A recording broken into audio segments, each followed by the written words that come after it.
Puma lathe. I want to change out the sub-spindle parts ejector, if you can see that. So I pulled the sub-spindle collet out, and on this machine I'm going to go to MDI mode, program, well, I was already there, M226, and that extends and it holds the part ejector. So I use my favorite adjustable pliers. And I don't know if this machine came like this or if it was modified by the previous owners, but yeah, basically on mine there's an M10 thread on the sub-spindle parts ejector. And so I can pull off the ejector that's on there. In this case, this one is way too large for the tiny parts I'm gonna make. And then I go to my Pusherman drawer.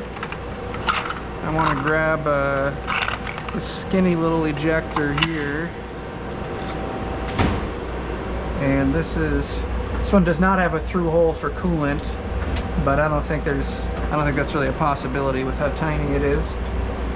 And you can see it's a little bit chewed up from the pliers. The previous owner of this machine actually made this ejector, or maybe the previous one before that. It came with the machine anyway.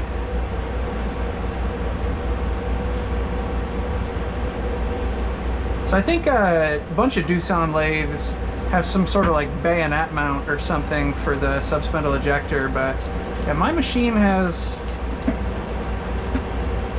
it threads in. So yeah, this is something like a 20mm or 16mm rod and 10mm female thread.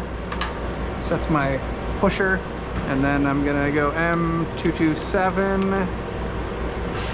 And that retracts it. If I do a M116, that'll fire it in and back out.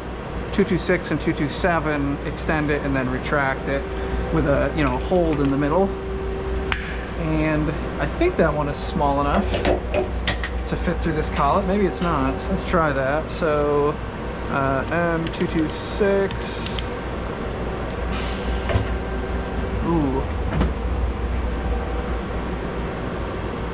M227.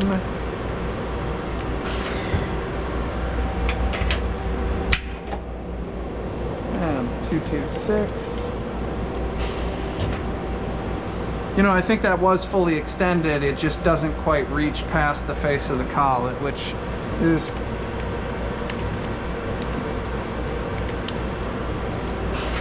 it's probably acceptable. Might be a little more reliable in production if it actually pushed through the face of the collet, but I know I've run this job with that before, so I'm just going to assume everything will work out. Fingers crossed. All right.